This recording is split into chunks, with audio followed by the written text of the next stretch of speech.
Hey, what's up guys, Chris here from Security Bros, back with another video, and today I will review the Boa Vision 2 megapixel mini PTZ outdoor Wi-Fi IP security camera.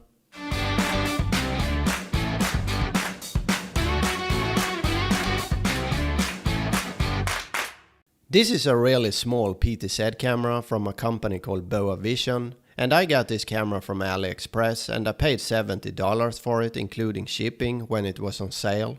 You can also buy it on Amazon for around $110. And if you're interested in buying this camera, you will find my affiliate links in the video description down below with the most updated prices. The camera uses a 2 megapixel sensor and records in 1080p, and there are two versions of this camera, one with a 2.7 to 13.5mm varifocal lens, which is the one I got, and then you have one with a fixed 4mm lens as well. It can pan 355 degrees and tilt 90 degrees, and you can adjust the speed when you pan and tilt the camera, but when zoom in and out it uses the same speed, which is really slow, and the autofocus is kinda slow as well. The camera is made for outdoor use with a IP66 rating, which means it should have no problem with heavy rain, and the working temperature is minus 20 to 60 degrees Celsius. You can record 24/7 or when motion is detected directly to the SD card, and you can use up to 64 GB. It also supports UNBIF, so you can use it with any third-party NVRs or software, and I connected the camera to UNBIF Device Manager without a problem. And by using an app on your smart device, you will get instant push notifications when motion is detected, and you can go back and view playbacks recorded on the SD card.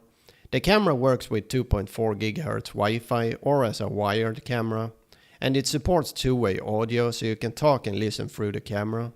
And this is how it sounds like when I speak through the camera. For night vision it uses 4 infrared LEDs and 2 white LED lights, so you can set the camera to either use normal black and white IR night vision or something called smart night vision, which means when the camera detects motion it will turn on the white LED lights for full color night vision. They will stay on for 30 seconds and then the camera will switch back on to normal IR night vision. In the box we got the camera, power adapter, CD and a quick start guide, antenna, network cable and a screw kit. Most of the camera is made of plastic except for half part of the camera housing, which is made of metal. And since it's made of plastic the quality feels a bit cheap, but I guess you can't expect too much either for a $70 PTZ camera. On the front we got the lens, 4 infrared LEDs and 2 white LEDs, and under we got the microphone and the speaker. And to insert the SD card we need to open up this cover. You can access the camera through a web interface, the app or using a client software.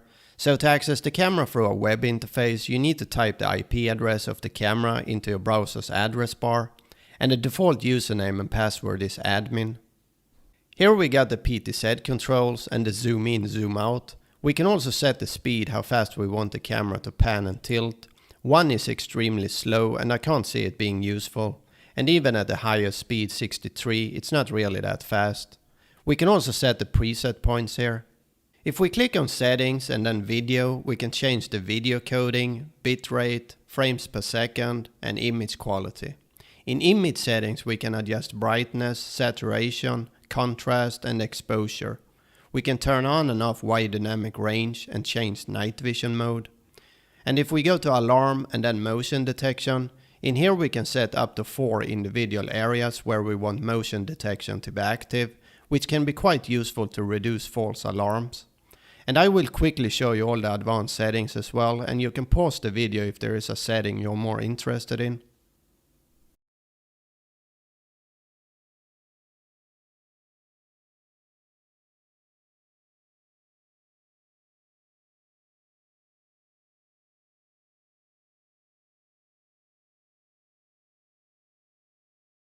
To connect the app and the camera is really easy and shouldn't take more than a few minutes.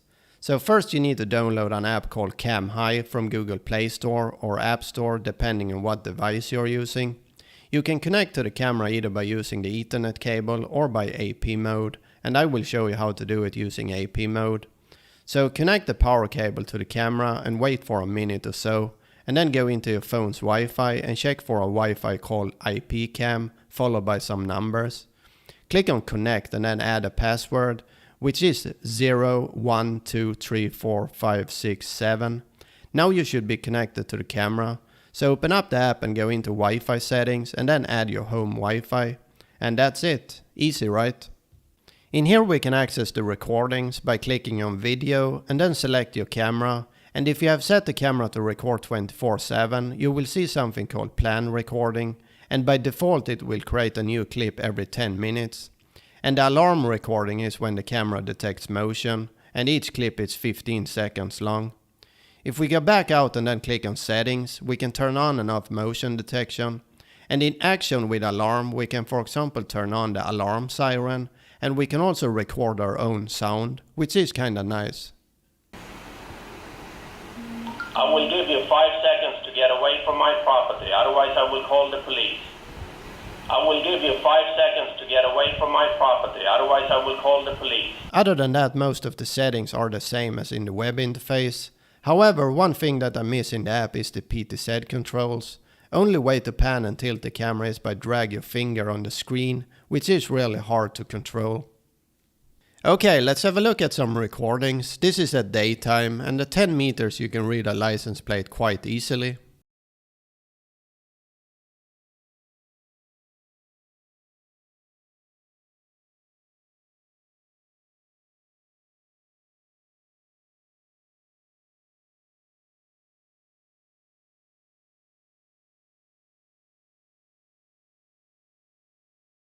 And here I play around with the PTZ functions.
This is at nighttime with normal infrared, but it's not in complete darkness since there is a street light just across the street.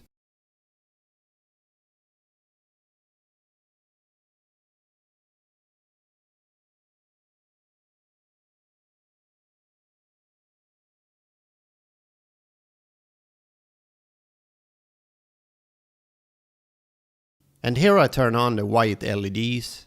They are really strong and light up the area quite well.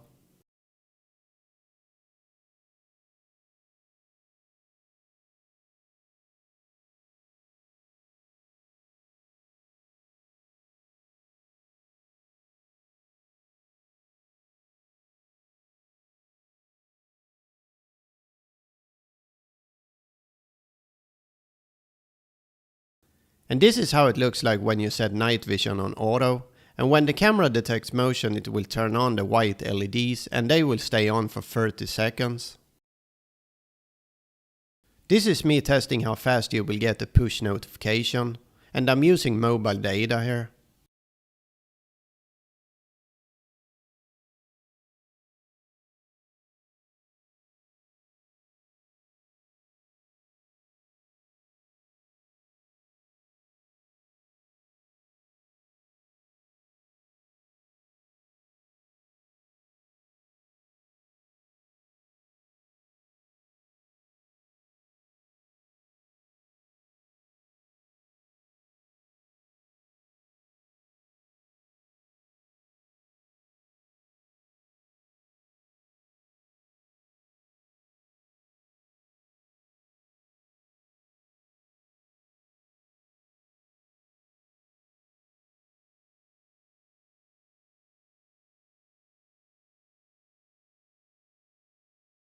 Alright guys, that's all for today's video. Thanks for watching and hopefully I see you in my next video. See you!